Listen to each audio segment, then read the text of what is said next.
प्यारे बच्चों, यह वीडियो कक्षा 7 के लिए है।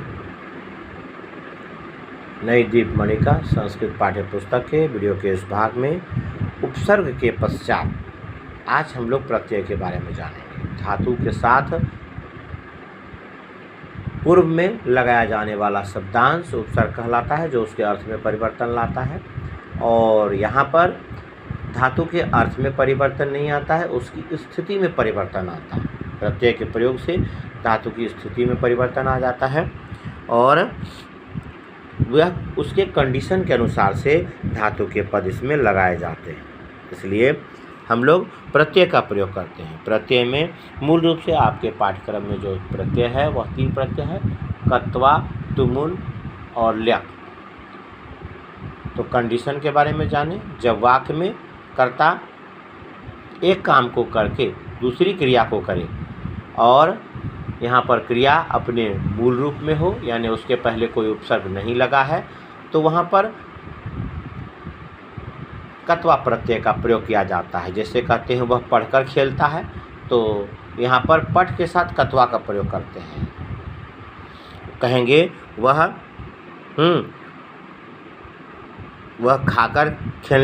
खाकर खेलता है, तो यहाँ पर खाद के साथ कत्वा का प्रयोग किया जाता है। इस प्रकार से तो क्लियर है, इसमें कत्वा का प्रयोग होता है। और वहीं पर जब कर्ता एक काम को करने के लिए दूसरी क्रिया को करे, जैसे पहली क्रिया को, इसके पहले के कंडीशन में था कि एक क्रिया को पूरा करके दूसरी क्रिया करे, और अगर एक काम को करने के लिए कोई क्रिया करता है, जैसे वह पढ़ने के लिए जाता है, तो पठ में तुमुल लगाते हैं। इस प्रकार से उसमें तुमुल का प्रयोग किया जाता है। यह थी वह स्थितियाँ। अब इसमें देखें कि वह प्रत्यय का कौन सा भाग रह जाता है। तो कत्वा प्रत्यय जहाँ पर लगा होता है उसमें त्वा शेष रहता है और क विलुप्त हो जाता है। तो कत्वा का क उसमें नहीं लगता है, यह जो क है वह नहीं लगता है, त्वा लगता है। और तुमुल का तुम शेष रहता है। म में उ और न यह विलुप्त हो जाता है, सिर्फ तुम शेष रहता है।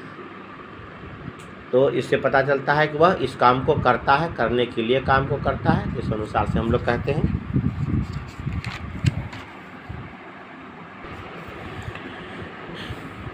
तो कत्वा का प्रयोग कर या करके के अर्थ में होता है।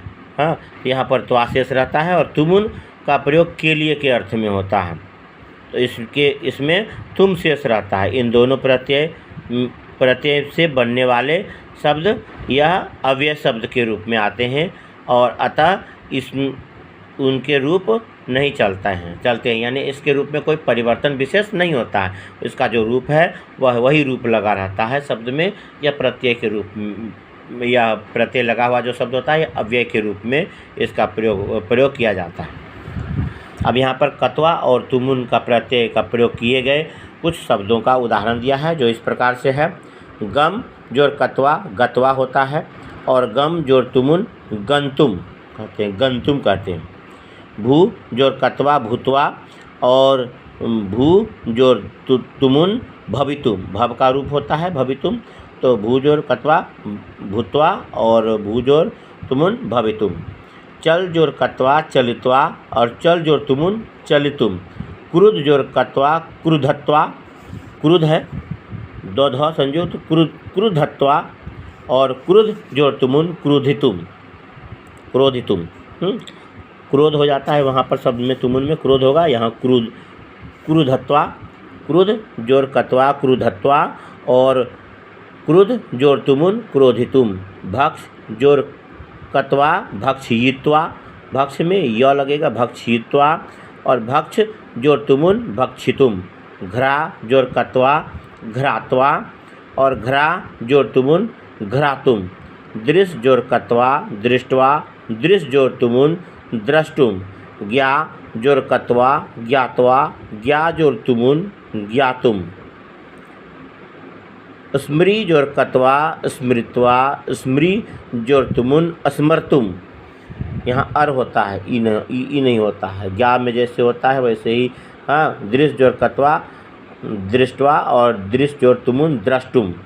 इस अनुसार से घ्राजोरकत्वा घ्रात्वा, घ्राजोरतुमुन घ्रातुम, घ्रातुम द्रष्टुम ज्ञातुम जानने के लिए। स्मृजोरकत्वा स्मृत्वा, स्मृजोरतुमुन स्मर्तुम, धावजोरकत्वा धावित्वा, धावजोरतुमुन धावितुम। इसी अनुसार से है वदजोरकत्वा वदजोरकत्वा उदित्वा, वद का उद रूप हो जाता है उदित्वा, उदित्वा मतलब बोलकर, वदित्वा को उदित्वा कहते हैं। वदजोरकत्वा उदित्वा, वदजोरतुमुन वदितुम, क्रीडजोरकत्वा क्रीडित्वा, क्रीडजोरतुमुन क्रीडितुम, प्रक्षजोरकत्वा पृष्ठवा पृष्ठवा, और प्रक्षजोरतुमुन प्रष्टुम, प्रष्टुम क्लियर है, प्रष्टुम होता है। त्यजोरकत्वा त्यक्त्वा, त्यजोरतुमुन त्यक्तुम, क में बदल जाता है जो, तो त्यक्त्वा और त्यक्तुम। ह्रीजोरकत्वा हृत्वा, ह्रीजोरतुमुन हर्तुम, नीजोरकत्वा नीत्वा, नीजोरतुमुन नेतुम, जीजोरकत्वा जित्वा, जीजोरतुमुन जेतुम, पूजजोरकत्वा पूजित्वा, पूजजोरतुमुन पूजितुम, त्रिजोरकत्वा त्रित्वा, र का मात्रा बीच में बोला जाएगा, त्रित्वा, त्रिजोरतुमुन तरतुम, क्रीजोरकत्वा कृत्वा, क्रीजोरतुमुन करतुम। इसी प्रकार से पाजोरकत्वा, पातवा नहीं कहते हैं पीतवा कहते हैं, ध्यान रखेंगे। पाजोरकत्वा पीतवा, पाजोरतुमुन पातुम, अस्थाजोरकत्वा स्थित्वा, अस्थाजोरतुमुन अस्थातुम, रक्षजोरकत्वा रक्षित्वा, रक्षजोरतुमुन रक्षितुम, पचजोरकत्वा पक्त्वा, चौ इसमें क बन जाता है, पचजोरकत्वा पक्त्वा, पचजोरतुमुन पक्तुम, थोड़ा थोड़ा अंतर है। नमजोरकत्वा नत्वा, नमजोरतुमुन नंतुम, नौ में अनुस्वार लगा के नंतुम। दाजोरकत्वा दत्वा, दाजोरतुमुन दातुम, लिखजोरकत्वा लिखित्वा, लिखजोरतुमुन लेखितुम, लिख का लेख रूप हो जाता है लेखितुम। पठजोरकत्वा पठित्वा, पठजोरतुमुन पठितुम, हसजोरकत्वा हसित्वा, हसजोरतुमुन हसितुम, खादजोरकत्वा खादित्वा, खादजोरतुमुन खादितुम।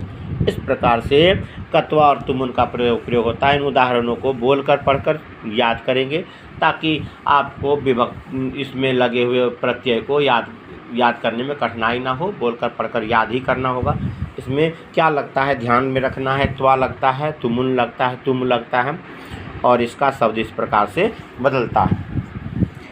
फिर है जो उपसर्ग, इसके पहले हम लोगों ने पढ़ा था, तो शब्द के धातु के पहले उपसर्ग लगता है और उसमें अगर स्थिति यह होती है कि एक क्रिया को करने के तुरंत बाद कोई क्रिया की जाती है और धातु के पहले उपसर्ग लगा होता है, तो जहाँ पर कत्वा लगना है उसी के स्थान पर ल्यप का प्रयोग किया जाता है। तो ल्यप का प्रयोग कर या करके के अर्थ में होता है, लेकिन यहाँ पर धातु के पहले उपसर्ग लगने पर ल्यप का प्रयोग होता है और इसमें य शेष रहता है, बाकी ल और प का लोप हो जाता है। तो इसका रूप भी अव्यय की तरह होता है। जो रूप शब्द का बनता है वह अव्यक्त होता है और उसके रूप में कोई भी परिवर्तन नहीं होता। जैसे विज्ञा और ल्यप, विज्ञाय, विज्ञा ल्यप विज्ञाय मतलब होता है जानकर। विहस और ल्यप विहस्य मतलब होता है हंसकर। विजी और ल्यप विजित्य, विजी ल्यप विजित्य मतलब जीतकर। विचिंत ल्यप विचिन्त्य मतलब सोचकर। सम स्मृ ल्यप संस्मृत्य संस्मृत्य होता है। सम स्मृ ल्यप संस्मृत्य मतलब याद करके, संस्मृत याद करके सोचकर, हाँ विचिंत जैसे सोचकर उस वैसे ही संस्मृत्य याद करके। सम पच ल्यप संपच्य मतलब पकाकर। समरक्ष ल्यप संरक्ष मतलब रक्षा करके। समपठ ल्यप संपठ्य मतलब पढ़कर। सम भू ल्यप समभुई मतलब होकर। सम कथ ल्यप समकथ्य मतलब कहकर। सम भक्ष ल्यप समभक्ष मतलब खाकर। यहाँ पर समान रूप से का प्रयोग में सम का प्रयोग करते हैं, समान रूप से पकाकर यानी लगातार पकाते हुए, लगातार रक्षा करते हुए, लगातार पढ़ते हुए इसको समरक्ष, और लगातार होकर और लगातार कहकर इस अनुसार से कहते हैं। सम भक्ष ल्यप समभक्ष मतलब खाकर। सम भक्ष ल्यप समभक्ष। सम कथ ल्यप समकथ्य मतलब कहकर। सम भू ल्यप समभुई होकर इस अनुसार से। फिर समग्रह और ल्यप समगृह। समग्रह ल्यप समगृह मतलब संग्रह करके, इकट्ठा करके। आप ल्यप प्राप्य मतलब प्राप्त करके। प्रणम ल्यप प्रणम्य मतलब प्रणाम करके। निर्गम ल्यप निर्गम्य मतलब निकल कर।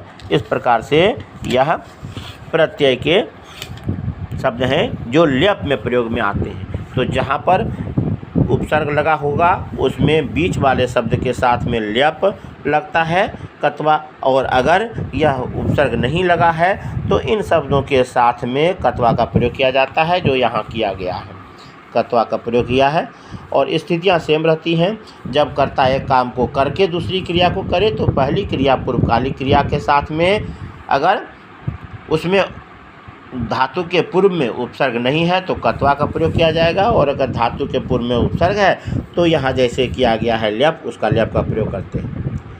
और दूसरी या तो दो स्थितियाँ हुई जिसमें कि उपसर्ग अगर है तो ल्यप, और अगर उपसर्ग नहीं है तो कत्वा।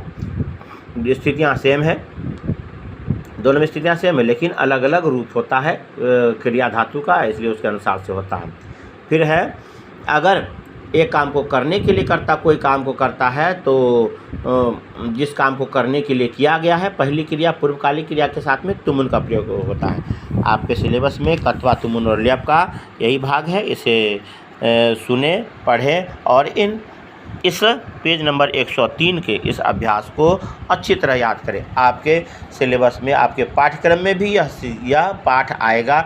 आगे हम लोग उस पर भी चर्चा करेंगे, उसमें वाक्य में देखेंगे कैसे वहाँ पर प्रयोग में आता है। कत्वा तुमुन और ल्यप का प्रयोग वहाँ वाक्यों में भी किया गया है। आप पहले इसे पढ़ें ताकि आपको बेटर अच्छी तरह से समझ में आए। धन्यवाद।